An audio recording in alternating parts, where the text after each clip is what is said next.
অনুষ্ঠানটিত মই বক্তৃতা দিবলৈ ওলাইছোঁ। মই যদি কিবা এই বক্তৃতাত ভুল ভ্ৰান্তি হয় তাৰ বাবে মই প্ৰথমতে ক্ষমা বিচাৰিছোঁ। আজিৰ এই বিশেষ দিনটিত আজিৰ সভাপতিৰ আসন অলংকৃত কৰা সন্মানীয় সভাপতি মহোদয়, আজি আমাৰ শ্ৰদ্ধাৰ ছাৰ বাইদেউসকল, আজি এই অনুষ্ঠানটিৰ আমন্ত্ৰিত অতিথিসকল আৰু তাৰোপৰি আমাৰ বিদ্যালয়ৰে সকলোৰে মৰমৰ আদৰৰ ছাত্ৰ ছাত্ৰীসকল, আজি এই বিশেষ দিনটি সকলোৱে জানে আজি হ'ল আমাৰ কামৰাংগা বঢ়িয়া উচ্চতৰ মাধ্যমিক বিদ্যালয়ৰ নৱাগত আদৰণি সভা। এই বিশেষ দিনটিৰ বাবে আপোনালোকে সকলোৱে জানে আজি আমি নৱাগতসকলক আদৰি পেলাই এটা অনুষ্ঠান আমি অনুষ্ঠিত কৰিছোঁ। আৰু আজিৰ পৰা আপোনালোকক কৈ দিওঁ যে আজিৰ পৰা আপোনালোক অকল নৱাগত নহয়, আজিৰ পৰা আপোনালোকসকল আমাৰ বিদ্যালয়ৰে সদস্য। আৰু আপোনালোক মই বিশেষকৈ নৱাগতসকলক কৈছোঁ যে আপোনালোকে এখন বিদ্যালয় বাছি লোৱা নাই, আপোনালোকসকলে এখন এনেকুৱা অনুষ্ঠান বাছি লৈছে যি অনুষ্ঠানত আপোনালোকে ছাৰ বাইদেউ পাইছে, গুৰু পাইছে, তাৰোপৰি আপোনালোকে পাইছে পথ প্ৰদৰ্শক, যিয়ে আপোনাক পথ দেখুৱাব, সঠিক পথ। আপোনালোকে এই সঠিক পথত গৈহে আপোনালোকে জীৱনত উন্নতি কৰিব পাৰিব।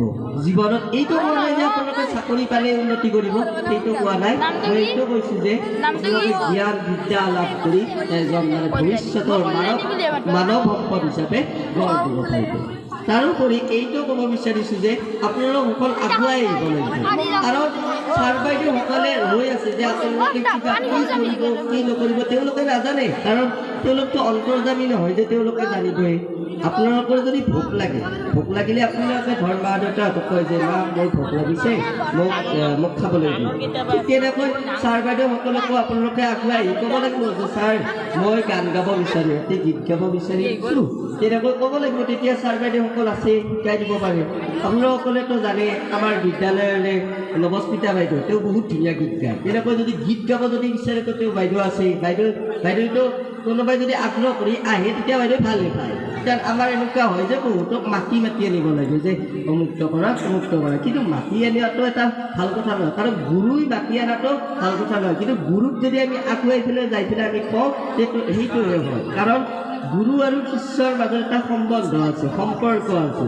আপোনালোকসকলে জানে গুৰু আমাৰ শংকৰ গুৰু যেনেকৈ মাধৱ গুৰু তেনেকুৱা শংকৰ গুৰু জনাৰ আদৰ্শৰ দৰে আমাৰ এইজনৰ গুৰু। তো গুৰুৰ কথা আমি মানিব লাগে, আৰু গুৰুৰ কথা যদি আমি অমান্য কৰোঁ, গুৰুৰ কথা যদি আমি নুশুনো, কিন্তু আমি জীৱনত কেতিয়াও উন্নতি কৰিব নোৱাৰোঁ।